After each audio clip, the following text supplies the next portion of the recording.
Good morning. We are finally at day 14, and I thought today, after having received two comments, which I responded to on the videos, that I would actually do something a little different today, because today's 2 weeks since I started the quit, and I feel like it might be worthwhile to discuss in this video why I am quitting, why I'm quitting marijuana, although that's not a permanent quit, and why I'm quitting video games, which is likely also not a permanent quit, but for the short and mid-term is definitely permanent. I've broken it down into 6 sort of sections, saying I'd like to start with my personal health. The first reason that I'm quitting marijuana is for my personal health. I was doing dabs a lot. I was getting a particular type of concentrate, which when dabbed at low temperatures, I noticed was leaving a lot of sort of oily residue, and I wondered how much of that was in my lungs, was going into my lungs. And then a few months after I started using this stuff, I noticed that my breath was much shorter, that I was actually, for someone who exercises pretty frequently, I was losing my breath way faster than I normally would. You know, running up and down stairs was causing me to lose my wind. And at the time I thought maybe it was due to COVID, but there were no other symptoms other than this. And it really did start when I started, maybe a month after I started using these dabs, particularly doing them in low temperature to where they weren't combusting or sort of vaporizing into as fine particles. And when I looked it up, there is actually a condition called lipid pneumonia, which is where lipids, waxes and oils get into your lungs and cause similar effects to pneumonia. And one of the symptoms of pneumonia is shortness of breath. And that was one of the big reasons why I sort of looked to quit marijuana and get off of it. Secondary to that was and I've detoxed and I've taken tolerance breaks a lot in my time with marijuana, so I'm familiar with what the detox process is like. But I also know that when I get through the detox process that I usually have better mental capacity. I don't forget things as much. I've got better communication skills. I have better planning skills. My motivation to do things is higher. And I'm not looking for as much comfort. When I'm stoned all the time, I really do tend to prioritize comfort over productivity. And comfort is important, but not so important that you should be putting aside productivity in order to do that. And then with regards to video games, while we're on the topic of mental health, the feedback loop that I was getting into with video games: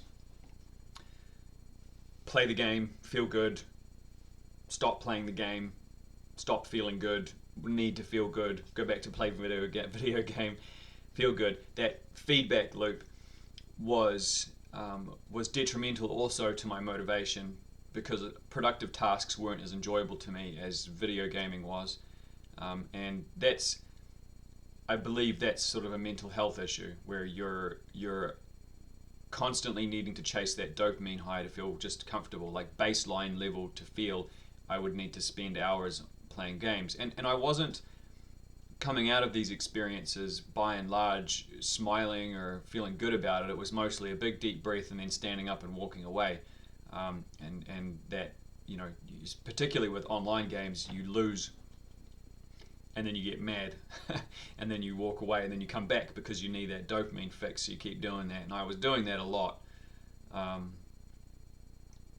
So I think that was one of the other areas that I wanted to stop. I wanted to stop having that feedback loop, that dopamine loop where I was, you know, feeling good, then feeling not so good, and then having to go back and continue to do it to feel good. It meant that things like reading books or going for walks weren't as interesting or as rewarding, and I don't like that. I feel like simple things should be enough most of the time. The second category, or the second sort of part to this, is that my partner and I are looking to have children. And as a husband, I don't want to be a stoner husband. And I don't want to be a husband who plays video games all the time at the expense of spending time with my partner. And so with regards to my future family plans, I wanted to be a better husband. Want to be a better husband. And I've worked on being a better husband over the last couple of years, or rather better partner and now a better husband. And this person doesn't mind that I do marijuana, or that I have had a habit of marijuana in the past. They've said more than once that they prefer me stoned to drunk, which I actually agree with. I prefer to be stoned to drunk.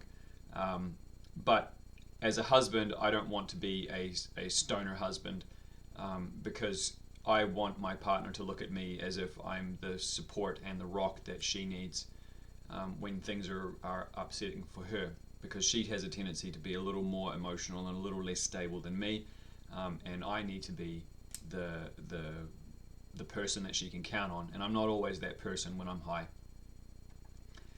And as far as the video games are concerned, for me it was a shame thing. I understand that it's okay for men to play video games, I get that, but I think if it's habitual and if it's part of an addiction, then you're not presenting the best image for yourself with your partner.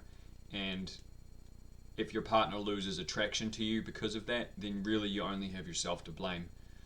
And then to go further with the family thing, as someone who's looking to become a father, I want my kids to see me doing things that are productive and having or doing recreational activities that are productive.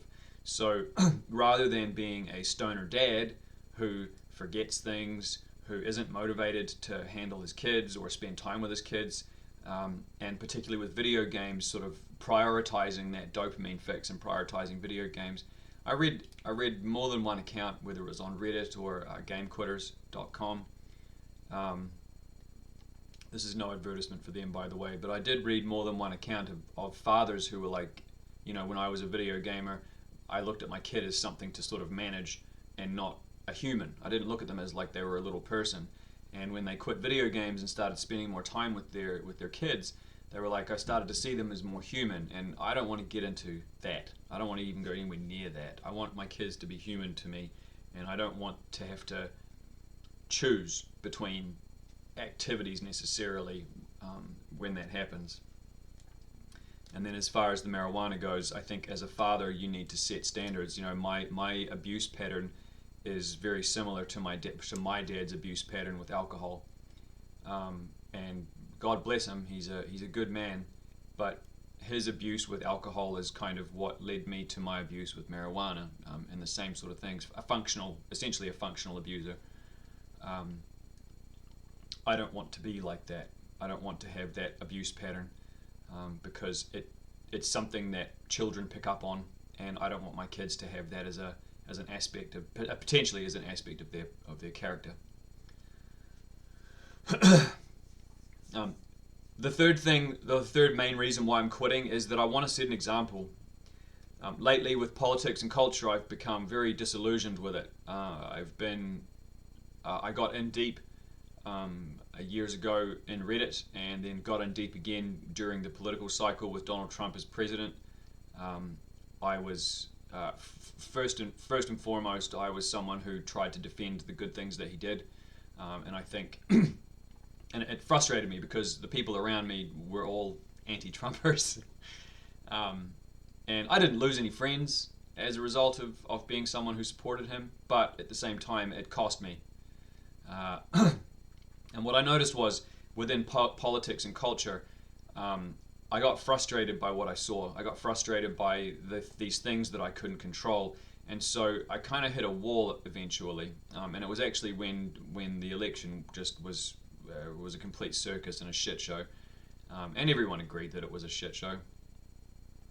And so I decided that what I was going to do was narrow my focus on what I could control, and what I can control is my actions and what I say. So I decided that that was how I was going to affect the world, and rather than affect the world by getting on Twitter or Reddit or YouTube or whatever and getting mad with comments, because I was one of those people, I still am to some extent, reactionary and kind of knee-jerky when it comes to reading or seeing things and then getting mad about it really fast.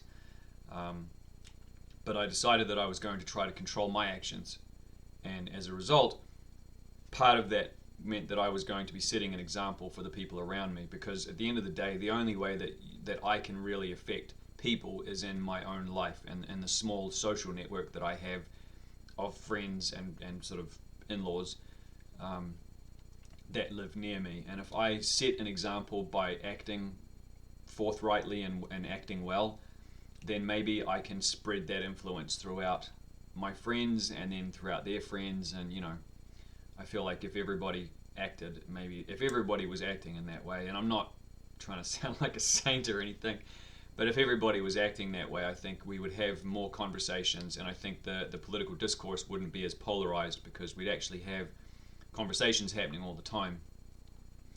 And then I also see people around me who have issues with abuse, and I want to try to set an example for them so that they can see what it's like to not be an abuser. And whether or not it does anything for them is entirely up to them. But if I'm setting a standard, if I'm setting an example, then at the very least, that I can say that I'm doing what I need to do, and I'm taking care of my house, and that's what I can control. And that means that I don't have to feel this anxiety or this paranoia or frustration about the greater world when I'm managing my own stuff. The fourth main reason why I'm quitting is I don't want to be a stereotype.